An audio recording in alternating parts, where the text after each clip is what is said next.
Some people fail with money because they do not care.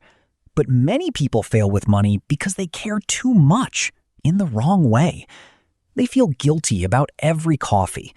They feel anxious every time they open their bank app. They make budgets with good intentions, break them in 2 weeks, feel ashamed, and then avoid the whole subject until the next crisis. That is why I Will Teach You to Be Rich by Ramit Sethi feels different from many personal finance books. Instead of saying, stop enjoying your life, the book asks a more useful question. Can you build a money system that handles the boring parts automatically so you can spend on what you truly love without constant guilt? Imagine a woman named Maya. Maya is responsible. She works hard. She wants to be good with money. Every few months, she downloads a budgeting app, creates categories, promises herself she will track everything, and starts strong. Then life happens. A friend invites her to dinner, her shoes wear out, a family birthday arrives, work becomes stressful, and she orders food 3 nights in a row. By the end of the month, the budget looks broken. Maya feels like she failed, so she stops looking. This cycle repeats for years. The problem is not that Maya is lazy. The problem is that her entire money system depends on daily willpower, and willpower is fragile. A better system does not ask you to make perfect decisions every day. It sets up the important decisions in advance.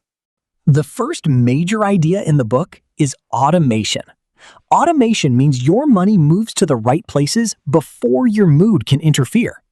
When income arrives, some goes to bills, some goes to savings, some goes to investing, some goes to planned spending. You do not wake up every morning and negotiate with yourself about whether your future matters. The decision has already been made.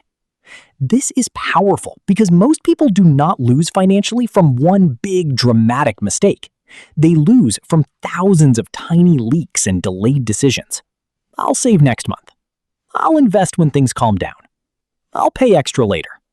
I'll look at my credit card soon. Automation turns later into a scheduled action. The second idea is conscious spending. This is where the book becomes more human. Many finance messages sound like punishment. Never spend, never enjoy, never want anything. But that creates rebellion. Adults do not want to feel like children being scolded for liking nice things. Conscious spending says, spend extravagantly on the things you love and cut ruthlessly on the things you do not care about. That sentence can change the emotional feeling of money. For Maya, coffee is not the issue. She loves quiet cafe mornings. They make her feel grounded. But she does not care about unused subscriptions, random online purchases, or expensive convenience fees. So instead of shaming herself for every small pleasure, she designs her money around her actual values. This is adult money management. Not guilt, not chaos, alignment. The third idea is that investing should be simple enough to actually do. Many people avoid investing because the financial world makes it sound complicated. Terms, charts, predictions, experts, fear, and endless opinions make beginners freeze. The book's message is that for many people, the first goal is not to become a professional investor. The first goal is to start early, use sensible systems, avoid unnecessary fees, and let time work. This matters because waiting can be expensive. A person may delay for 5 years because they want to understand everything perfectly, but those 5 years could have been years of habit building and compounding. Of course, everyone should learn and be careful, but I need to know everything can become a polite excuse for doing nothing. Maya does not need to become obsessed with markets. She needs a clean starting system, a long-term mindset, and regular contributions she can maintain. The fourth idea is to stop making money decisions only when you are emotional. Many people talk about money during fights, emergencies, or shame spirals.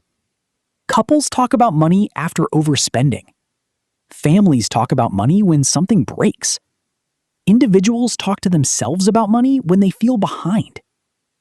But a healthy money system should be built when you are calm. That means setting rules before temptation arrives. How much will I save automatically? What bills are fixed? What spending truly matters to me? What debt should I prioritize? What investments happen every month? When calm decisions are made ahead of time, stressful moments lose some power. The reason this book works well for modern adults is that it understands a hidden truth. Most people do not want to think about money every day. They want money to stop attacking them. They want a system that works quietly. They want to enjoy dinner without calculating guilt. They want to travel without pretending the credit card is invisible.